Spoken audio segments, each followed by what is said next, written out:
بسم اللہ الرحمن الرحیم۔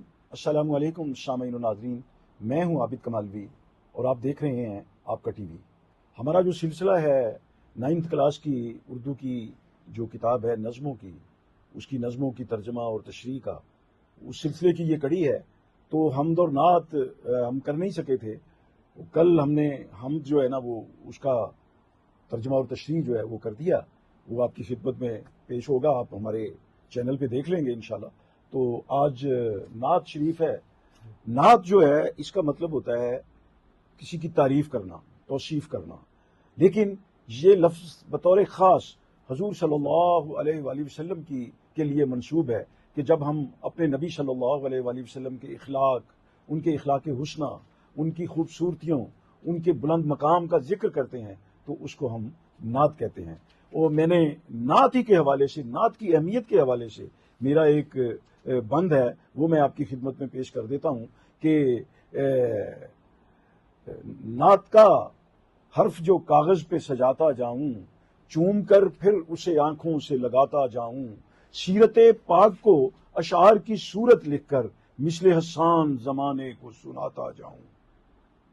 تو آج جی سر، آج ہم 9th کلاس کی جو اردو کی بک ہے اس کا جو نعت ہے یہ مولانا ظفر علی خان، بابا صحافت بھی ان کو کہتے ہیں۔ بابا صحافت اس لیے کہتے ہیں کہ انہوں نے پاکستان بننے سے پہلے جب بر صغیر تھا یہ، تو انہوں نے اخبار اپنا نکالا تھا ذمہ دار، جس میں تحریک آزادی کی خبریں، مسلمانوں کی جد و جہد کی آزادی کی خبریں تھیں۔ تو وہ صحافت میں انہوں نے ایسے کارنامے بہادری کے اور شجاعت کے انجام دیے کہ ان کو بابا صحافت کے لقب سے جو ہے نا وہ یاد کیا جانے لگا۔ تو ان کی یہ نعت ہے۔ پہلا شعر کیا ہے؟ جی سر، یہ جو نعت ہے 6 اشعار پر مشتمل ہے۔ جی، اس کا جو پہلا شعر ہے اس میں جو ہے شاعر کہتا ہے، دل جس سے زندہ ہے وہ تمنا تم ہی تو ہو، ہم جس میں بس رہے ہیں وہ دنیا تم ہی تو ہو۔ اچھا، وہ شاید کہہ رہے ہیں کہ اے پیارے نبی، اے میرے نبی، میں آپ کا امتی ہوں، لیکن یہ کہ آپ کے ذکر سے، آپ کے پاک نام سے، آپ کے پاک نام کی برکت سے جو ہمارے دل ہیں، جو امتیوں کے دل ہیں، جو مسلمانوں کے دل ہیں، جو آپ کے عاشقوں کے دل ہیں، وہ زندہ ہیں۔ زندہ سے مراد یہ ہے، دل زندہ وہ ہے کہ جس میں صحیح عشق اور محبت ہو، یعنی حضور صلی اللہ علیہ وسلم کی محبت جس دل میں ہے وہ زندہ دل ہے، اور جس دل میں حضور کی محبت نہیں ہے وہ دل مردہ ہے۔ ہم جس میں بس رہے ہیں وہ دنیا تم ہی تو ہو، کہ یا رسول اللہ ہم جس جہان میں رہ رہے ہیں، ہماری دنیا، ہماری کل کائنات جو ہے وہ آپ کی زندگی اور آپ کا جو اخلاق حسنہ ہے اور آپ کی جو سیرت ہے وہ پورا ایک نظام ہے، وہ پوری ایک دنیا ہے، وہ پوری ایک کائنات ہے۔ ہم اسی کائنات میں رہتے ہیں۔ آپ نے جو ہمیں جو دیا، آپ نے ہمیں کہ زندگی کیسے گزارنی ہے، کھانا کیسے ہے، پینا کیسے ہے، سونا کیسے ہے، نماز کیسے پڑھنی ہے، واش روم میں کیسے جانا ہے، جانے سے پہلے کیا پڑھنا ہے، واش روم سے باہر نکل کے کیا پڑھنا ہے، پہلا قدم اندر کون سا رکھنا ہے، واش روم میں جانے سے پہلے، مسجد میں جانے سے پہلے پہلا قدم کیا رکھنا ہے، یہ ساری دعائیں جو مسنون ہیں یہ حضور صلی اللہ علیہ وسلم نے امت کو سکھائی ہیں۔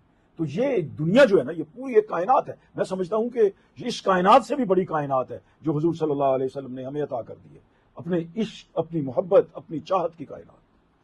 دوسرا شعر ہے اس کا، پھوٹا جو سینہ شب تارے الست سے اس نور اولین کا اجالا تم ہی تو ہو۔ پھوٹا جو شب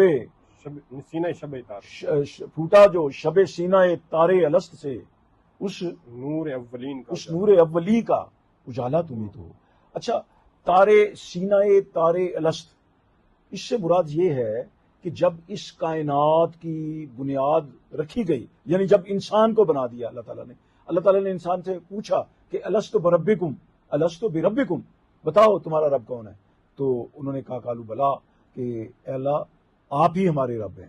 تو اس وقت جو نور آسمان کی وسعتوں پر جگمگا رہا تھا، وہ فقہا لکھتے ہیں، علماء لکھتے ہیں، محدثین لکھتے ہیں کہ وہ نور حضور صلی اللہ علیہ وآلہ وسلم کی ذات گرامی تھی، وہ ان کا نور تھا جسے سب سے پہلے اللہ تعالیٰ نے پیدا کیا۔ اسی نور کی جو روشنی ہے وہ اس کائنات میں ہے، اس نور اولی کا اجالا تمہیں، وہ اول نور تھا، وہ پہلا نور تھا، وہ پہلی روشنی تھی۔ کتنی بڑی روشنی تھی حضور صلی اللہ علیہ وسلم کی ذات پاک بھی، اور پھر سب سے بڑی جو روشن چیز ہے وہ قرآن مقدس ہے۔ 30 پارے ہیں جو حضور صلی اللہ علیہ وآلہ وسلم پر نازل کیے گئے۔ تو یہ اس سے، اور قرآن کو اللہ تعالیٰ نے کہا کہ یہ نور ہے، یہ ہدایت ہے، یہ روشنی ہے، یعنی روشنی کو ایک ایسی روشنی دی گئی جو کلام اللہ ہے، جو اللہ کا کلام ہے. جی سر. جی آگے. سر تیسرا شعر ہے جس میں ہے سب کچھ تمہارے واسطے پیدا کیا گیا. ہاں. سب کچھ تمہارے واسطے پیدا کیا گیا. ہاں. سب غارتوں کی غارت غایت اولا تمہیں تو ہو. سب کچھ تمہارے واسطے پیدا کیا گیا. سب غایتوں کی غایت اولا تم ہی تو ہو.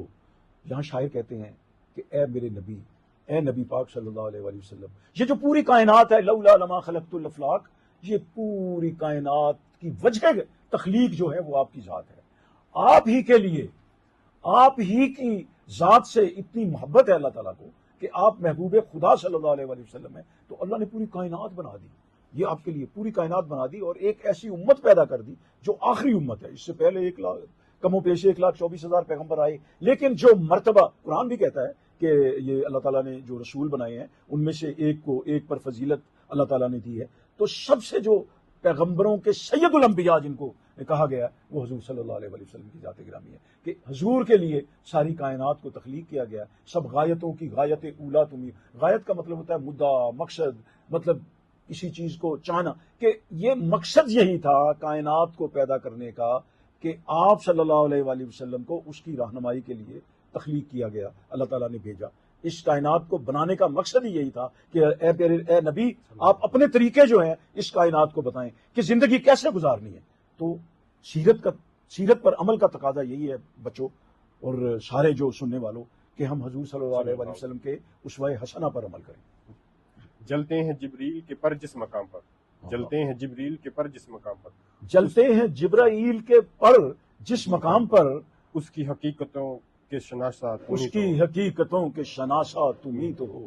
اچھا، یہ اس میں واقعہ معراج جو ہے نا وہ ایک قلبی ہے کہ ایک مطلب شاعر ایک لفظ یا ایک دو لفظوں میں ایک اصطلاح بتاتا ہے جس کے اندر پورا واقعہ ہوتا ہے کہ جلتے ہیں جبرائیل کے پر جس مقام پر حضور صلی اللہ علیہ وآلہ وسلم کو معراج کرائی گئی. یہ بڑا لمبا واقعہ ہے، علماء بیان کرتے ہیں اس کا ذکر احادیث میں اور مختلف روایتوں میں جو ہے وہ آتا ہے. یہ بہت یعنی ایمان افروز واقعہ ہے اور کسی بھی نبی کو یہ مقام نہیں دیا گیا.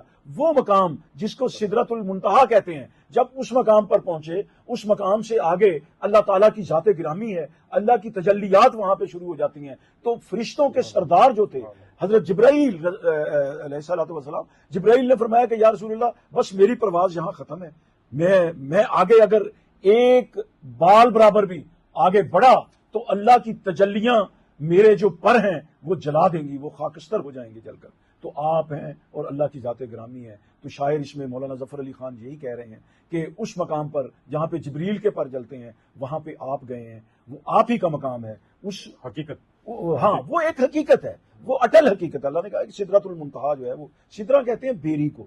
وہاں ایک بیری کا درخت ہے جو ایک نورانی درخت ہے اور وہ بس اس کے اندر سے جو ہے اللہ کی تجلیات، اس کے اندر سے اللہ تعالیٰ نے پھر گفتگو فرمائی اپنے نبی صلی اللہ علیہ وآلہ وسلم سے، پھر آپ کو نمازیں عطا کی گئیں. تو اس طرح یہ بڑا لمبا واقعہ ہے، علماء بیان کرتے ہیں، لیکن یہ ہے کہ یہاں مختصراً ہم یہی کہیں گے کہ یہ واقعہ معراج کی طرف اشارہ ہے.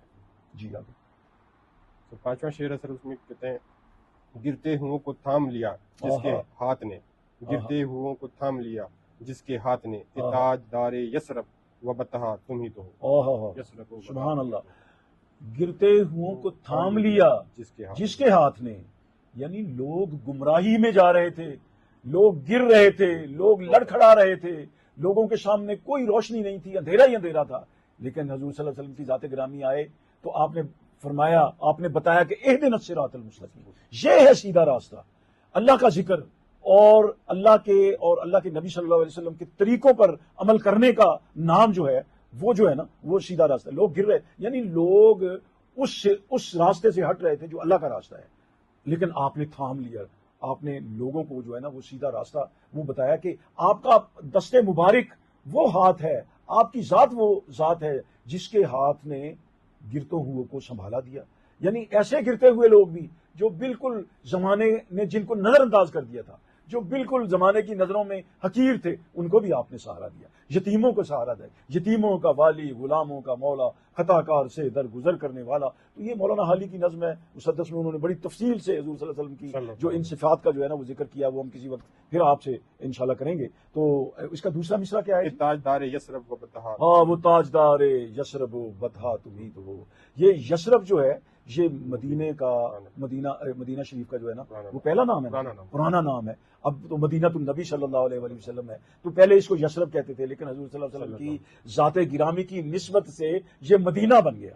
اور مدینہ جو ہے نا وہ ہمارے دلوں کی روشنی، ہمارے دلوں کی راحت، ہماری آنکھوں کی راحت، گنبد خضرا کو دیکھتے ہی جو ہے نا وہ انسان کی ایمانی کیفیات بہت زیادہ جو ہے نا وہ بڑھ جاتی ہیں۔ یعنی اس تاج بطحا اور یہ جو عرب کی پوری سرزمین اور پوری کائنات ہے اس کے بادشاہ جو ہیں وہ آپ ہیں، اور جن کے ہاتھ نے گرتوں ہوں کو سنبھالا دیا۔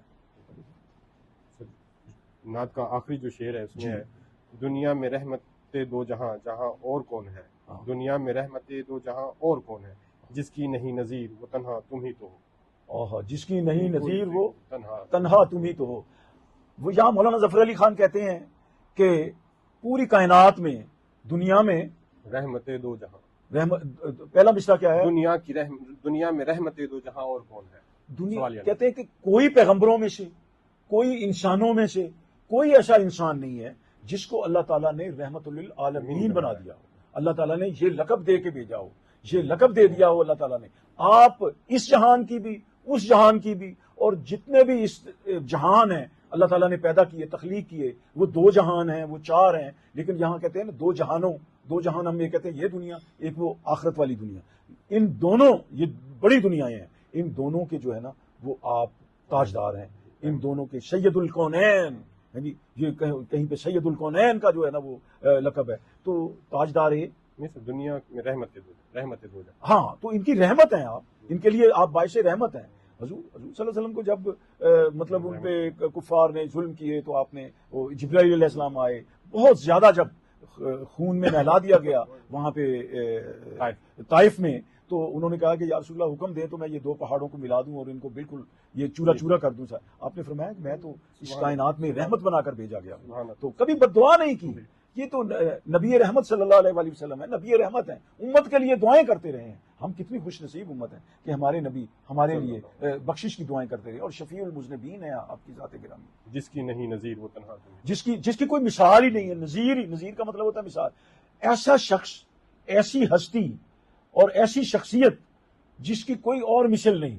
آنچ خوباں ہمہ دارن تو تنہا داری، حسن یوسف دم عیسیٰ ید بیضا داری۔ شاعر کہتا ہے کہ ہم نے حسن یوسف بھی دیکھ لیا، حضرت موسیٰ علیہ السلام کی کرامات بھی دیکھ لی، اور بھی مطلب ہے کہ پوری کائنات کی ہم نے وہ حسن جو ہے اس کو دیکھ لیا، لیکن جو آپ ہیں، جو آپ کی ذات ہے اس کی کوئی مثال نہیں ہے۔ اللہ کریم ہم سب کو حضور صلی اللہ علیہ وآلہ وسلم کے اسوہ حسنہ پر عمل کرنے کی توفیق عطا فرمائے۔ اپنے ارد گرد کا اور پیارے وطن پاکستان کا بہت خیال کیجیے، پاکستان کو اپنی دعاؤں میں ہمیشہ یاد رکھیں۔ بہت